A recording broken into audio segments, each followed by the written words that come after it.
Hello friends, welcome to கவிதாசமையலாரை. இன்றைக்கி நம்ம பார்க்க போகிற ஸ்பெஷல் ரெசிபி ஒரு அருமையான ஹெல்தியான ரசம் ரெசிபி.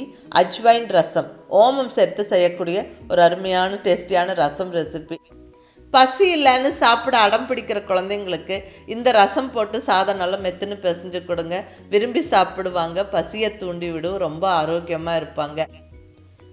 அதே மாதிரி ஹெவியான மீல், நான்வெஜ், ஸ்வீட்டு நல்லா நிறைய சாப்பிடும்போது செரிமானம் கஷ்டமாக இருக்கும். ஸோ செரிமானம் சீக்கிரமாக நடக்கிறதுக்கு, நல்லா அந்த கேஸ்ட்ரிக் ட்ரபிளெல்லாம் இல்லாமல் வயிறு சுத்தமாக இருக்கிறதுக்கு ஓமம் ரசம் ரொம்ப ரொம்ப ஹெல்ப்ஃபுல்லாக இருக்கும்.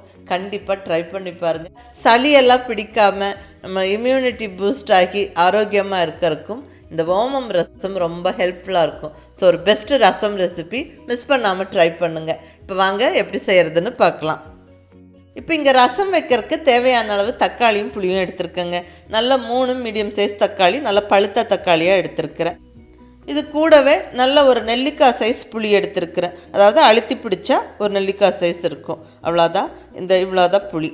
ஸோ இந்த தக்காளியும் புளியும் நம்ம வேக வச்சுட்டு அதுக்கப்புறம் கரைச்சிக்கலாம். தக்காளியை கட் பண்ணி பவுலில் போட்டு கூடவே புளியும் சேர்த்து விட்டு நல்லா வேக வச்சு எடுத்துக்கலாங்க. நான் இங்கே மைக்ரோவேவில் குக் பண்ணி எடுக்கிறேன். நீங்கள் உங்கள் வீட்டில் இருக்கிற பாத்திரத்தில் ஸ்டவ்லையும் குக் பண்ணிக்கலாம். இங்கே தக்காளி புளியும் சேர்த்துட்டு தேவையான அளவு தண்ணி, நான் இங்கே 1 டம்ளர் தண்ணி விட்டு மைக்ரோவேவில் 5 நிமிஷம் குக் பண்ணி எடுத்துட்றேன். பாருங்கள், தக்காளி புளியெல்லாம் நல்லா சாஃப்டாக வெந்துருச்சு. இப்போ இதை நம்ம நல்லா கரைச்சி எடுத்துக்கலாம். ஆற விட்டுட்டு கையை விட்டும் கரைச்சிக்கலாம், இல்லை எலக்ட்ரிக் பிளெண்டர் போட்டும் நல்லா கரைச்சி எடுத்துடலாம். ஸோ இங்கே நான் கரைச்சும் வச்சாச்சு. அதாவது தக்காளி புளியும் ஒன்றா சேர்த்து கொஞ்சம் ஒரு கொதிக்கு வேக வச்சுட்டு அதுக்கப்புறம் கரைக்கும் போது நம்மளால் ஈஸியாகவும் கரைக்க முடியும், நல்லா இருக்கும். ரசமும் நல்லா வேஸ்ட் இல்லாமல் ஃபைனாக இப்படி கரைச்சிக்க முடியும்.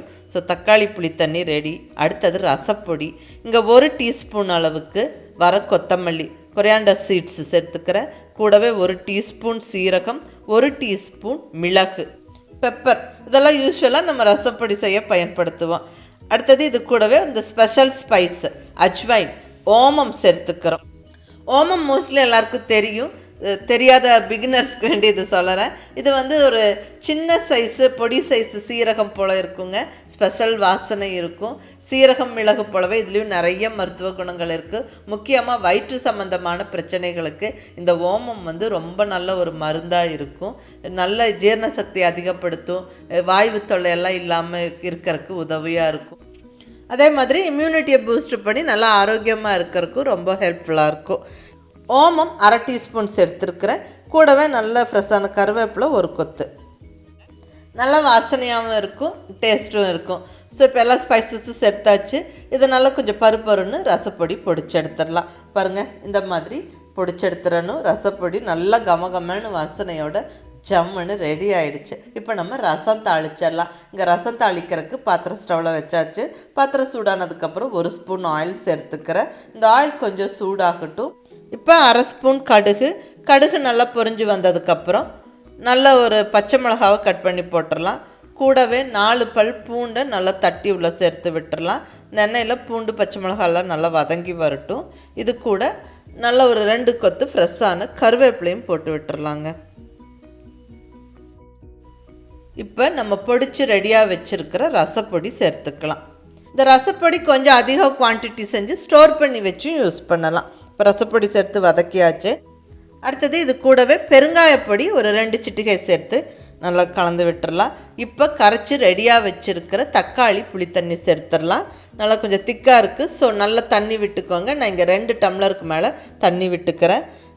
நல்லா கலந்து விட்டுடலாம். இப்போ தேவையான அளவு உப்பு சேர்த்துடலாங்க. ரசத்துக்கு எவ்வளோ உப்பு தேவையோ அதை சேர்த்து விட்டு கூடவே நல்ல ஒரு கைப்பிடி பொடியாக நறுக்குன்னு கொத்தமல்லி இலை, கொஞ்சமாக மஞ்சள் பொடியும் சேர்த்துடலாம். ஒரு 1/4 ஸ்பூன் மஞ்சள் பொடி சேர்த்தாச்சு. எல்லாம் நல்லா கலந்து விட்டுடலாம். அவ்வளோதாங்க, எல்லாமே சேர்த்தாச்சு. இனி நல்லா ஒரு 7-8 நிமிஷம் விட்டுருவோம். நல்லா இப்படி கொதித்து வர ஸ்டார்ட் ஆகணும். ரொம்ப கொதிக்க விட்டுற வேண்டாம். இப்படி நுரைச்சி கொதித்து வரும்போது ஸ்டவ் ஆஃப் பண்ணிடணும்.